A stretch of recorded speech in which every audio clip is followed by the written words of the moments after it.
Falar de saúde agora é sempre fazer bom uso do nosso tempo, falar de saúde, cuidar da nossa saúde. Normalmente o ambiente de trabalho é o local onde as pessoas mais passam tempo durante o dia, né? Muitas vezes até mais tempo do que na própria casa. A extensa carga horária e diversos outros fatores podem levar ao surgimento de doenças relacionadas com o trabalho.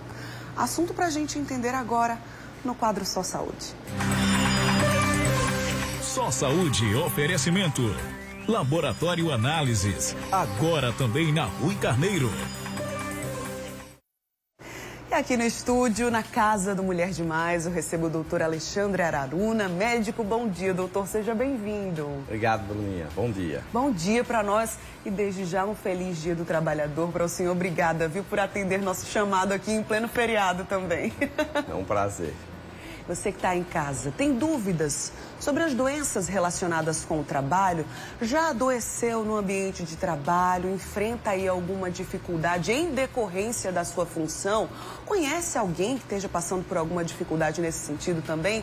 Aproveita hoje que o quadro Só Saúde é sobre esse assunto. Você pode e deve enviar perguntas para o nosso WhatsApp, o 991050400. A gente separou aqui algumas telinhas, porque se a gente for falar sobre todas as doenças relacionadas ao ambiente de trabalho, a gente passa aqui um programa, vários, né, doutor? Então a gente tentou aí reduzir esse assunto e trazer as principais doenças relacionadas ao ambiente de trabalho. Vamos soltar a primeira telinha aí pra gente? Primeiro falando sobre lesão por esforço repetitivo. Cada vez mais comum é a LER, muita gente chama de LER, né, doutor? Explica pra gente, por favor. Bruna, como você bem colocou, o nosso trabalho é o ambiente onde a gente vive, né? Uma boa parcela das nossas horas. E algumas pessoas em seus trabalhos têm algumas atividades repetitivas. Eu vou dar um exemplo bem prático para que a população acompanhe. Imagina aquela pessoa que passa o dia digitando. Esse esforço de digitar, ele vai usar articulações e posições no corpo da gente, que essas posições, elas vão desgastando as nossas articulações, os nossos nervos, de forma com que, com o tempo, essas articulações, esses nervos, essas porções nossas anatômicas, o exemplo são mãos, braços, ombro, por exemplo, eles vão dar um desgaste, uma dor. Sim. E, às vezes, queixas que vão impedir com que essas pessoas exerçam esse mesmo trabalho que ela estava acostumada, talvez há meses e há anos, sem algumas pausas justas, sem algumas mobilidades justas, sem algumas atividades laborais que possam aliviar esta evolução. Sim. E aí isso vai virar uma doença, talvez em não ter um tratamento adequado, vai acompanhar essa pessoa, por exemplo, no exemplo dado, com dificuldade desse mesmo movimento para o resto de sua vida. Por isso que se chama esforço repetitivo, né? Então é algo rotineiro na vida desse trabalhador, dessa trabalhadora, né, doutor? Existe alguma forma de prevenir isso? Existe, claro. Nós supomos que a cada hora, mais ou menos, uns 10, 15 minutos de pausa ou alternar, como acabo de dar o exemplo. A pessoa que digita, passa o dia digitando, aquela posição sentada, com aquela posição do pescoço e tudo que se acompanha ao movimento, ela deve dar uma pausa, ela deve se levantar, esticar o corpo. Sim. E sugiramos, né, aqui que existam atividades laborais que passe ao longo do dia nesses serviços e essa pessoa, por exemplo, possa acompanhar algumas, digamos, esquentagens do corpo de outras formas, para que evite com que apenas aquele esforço de repetição vá desgastar e esse desgaste gere uma perda de atividade e de força naqueles órgãos que a gente está comentando agora. Muito bem, uma telespectadora até compartilhou aqui com a gente, dizendo que trabalha em lanchonete e pizzaria e ela sente bastante dor nos ombros e na coluna. Essas orientações valem para a realidade dela também, doutor? Vale, a gente está falando agora de outro tipo de doença ocupacional que acontece. Imaginemos que as pessoas, que aí o exemplo dado, que trabalham numa lanchonete, ela tem o hábito, às vezes, de ficar agachada, baixar a coluna de forma inapropriada, às vezes pegar algum peso, Sim. Às vezes se posicionar de forma errada diante de uma pia.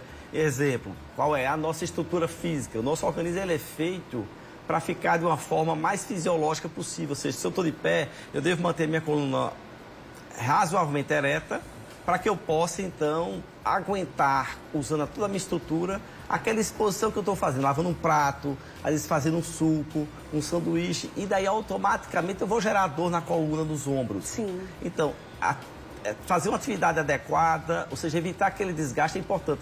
Mas também, Bruna, nesse momento, essa pessoa também deve dar algumas pausas, fazer alguns alongamentos, levantar os ombros, puxar a coluna para trás, perceber se a sua coluna está adequadamente posicionada, evitar pegar, por exemplo, um balde apenas de um lado, que a coluna vai junta, distribuir de forma uniforme, evitar de agachar-se para frente para buscar alguma coisa lá embaixo, descer as pernas, desde que também a pessoa esteja exercitando sua musculatura das pernas e automaticamente subir de forma uniforme para impedir com que apenas a coluna sofra nesse momento e ao final do dia, desse exemplo dado, a pessoa que lava o prato, que esteja no lanchonete, venha reclamar de dor na coluna e ou nos ombros. Impressionante aqui. Nesse tempinho que a gente está conversando, os relatos são muitos. De pessoas que trabalham com limpeza, por exemplo.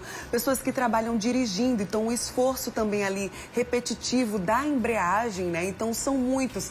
Essas orientações, inclusive de prevenção, de alongamento, de pausa, assim que possível também, né, doutor?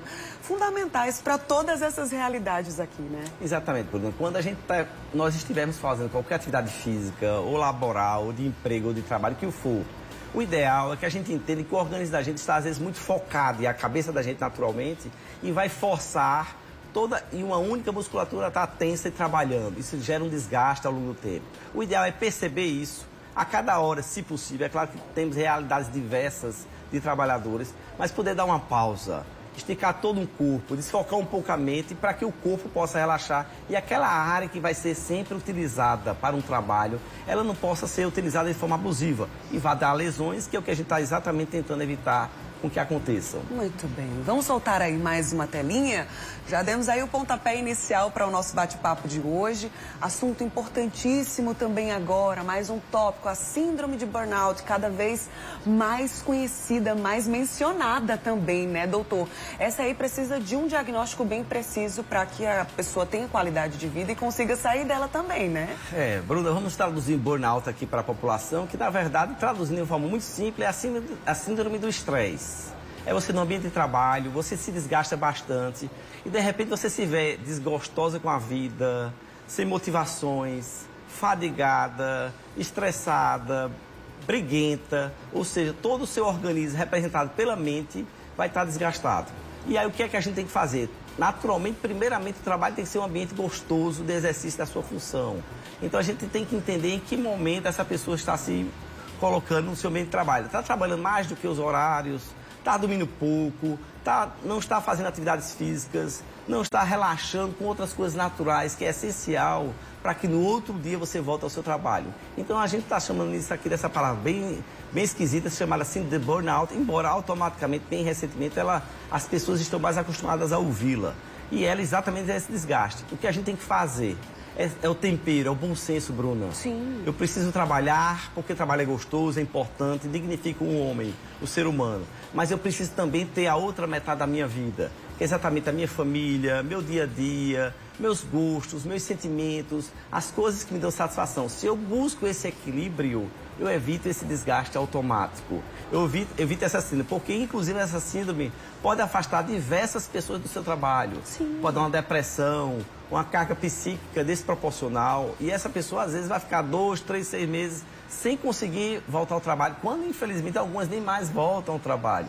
Então, o equilíbrio, o bom senso, ele é a fórmula de antigamente e a fórmula de hoje para a gente poder ter gosto no nosso trabalho. E independente de qual seja aí o sintoma, se a pessoa está escutando essa nossa conversa aqui, dizendo, poxa, me identifico, buscar ajuda, né, doutor, psicológica, psiquiátrica, conversar com um médico, é super importante também para não fazer um autodiagnóstico, se automedicar também, trazer mais prejuízos, inclusive para o ambiente de trabalho.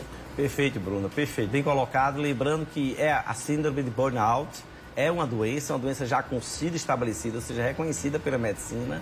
E ela é essencial ter um suporte, como você bem colocou, pelo psicólogo, pela psiquiatria. E se o serviço do trabalho, que representa essas doenças que a gente está agora falando na sua empresa, no seu serviço existe, também acioná-los para buscar, direcionar de forma mais prática e buscar um tratamento e um resultado melhor. Certamente. A gente vai continuar falando sobre esse assunto no próximo bloco.